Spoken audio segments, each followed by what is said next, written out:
80 viewers, the Colonel speaking to you live from the Witney Gramophone Gathering 2011 here in December, and the Squire is here and he's going to describe the machines we used. Here we go. Well, the first one is the Edison Home. Right. It's a 2-speed version, yes, which plays 2 and 4 minute cylinders. Excellent. The horn isn't original with it, it's one I bought that's very suitable. And yes, indeed. The stand is actually homemade from a battered old music stand. Well, why not? Job. And the one next to it? The next one is the as a Colonial His Master's Voice portable. Oh yes, yes. Model 114. Yes. It's in brown Rexine. Yes. And it was sold at a dealership in Quetta. How interesting. And the one next to that? That one's a Alba Maestrophonic portable. Yes. That's based on a Pylard mechanism. It's about 1931. How interesting. And the one next to that? Well, this is another Colonial gramophone. This was slightly earlier than the previous one. This is really the Colonial version of the, or one of the Colonial versions of the HMV 101 portable. Ah, yes. This is a model 112. And like the previous Colonial, it's fitted with the number 32 double spring motor. How interesting. Now this is another export. This is a Columbia.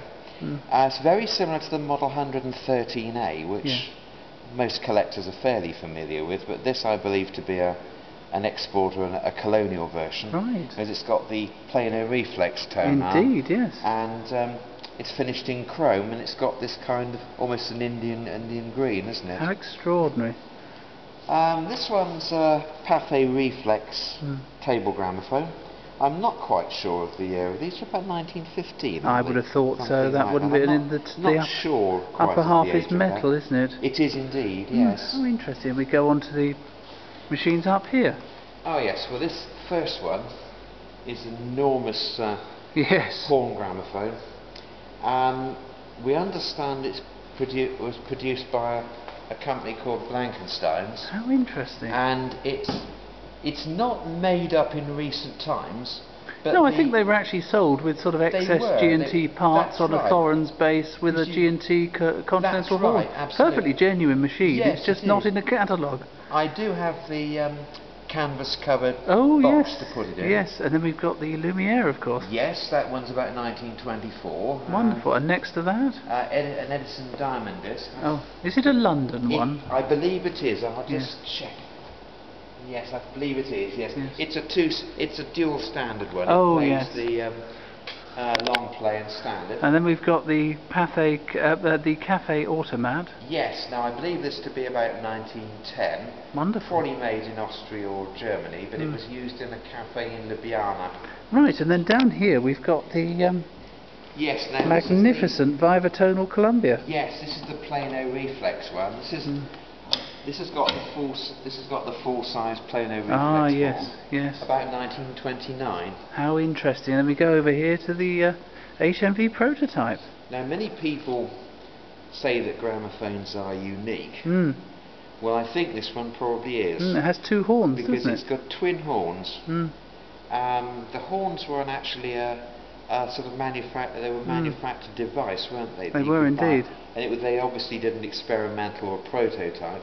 This was never put into production, no. So it's believed to be the only one. Yes, and all HMV fittings. And behind there we've got the Amberola, haven't we?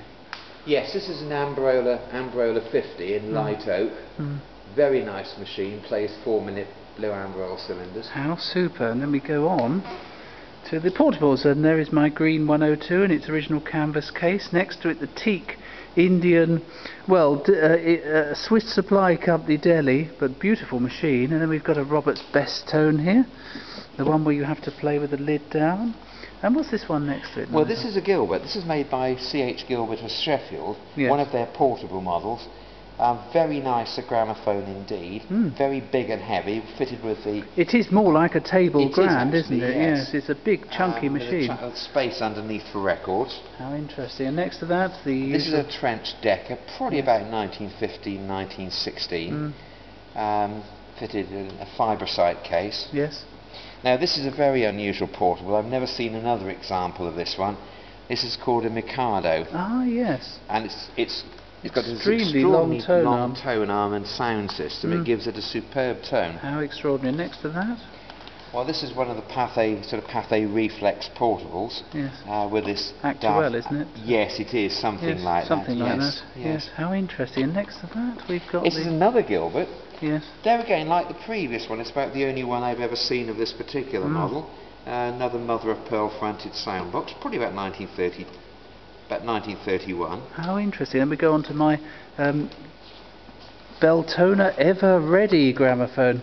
There it is, the improved Ever Ready. Magnificent machine. Amazing. And then we've got the deluxe Cliftophone, gold plated fittings on the inside and outside with sort of crocodile grained leather case. And next to that, the 20-inch Pathé. And we finally finish off right over here with my Expert Junior, which we all know on YouTube.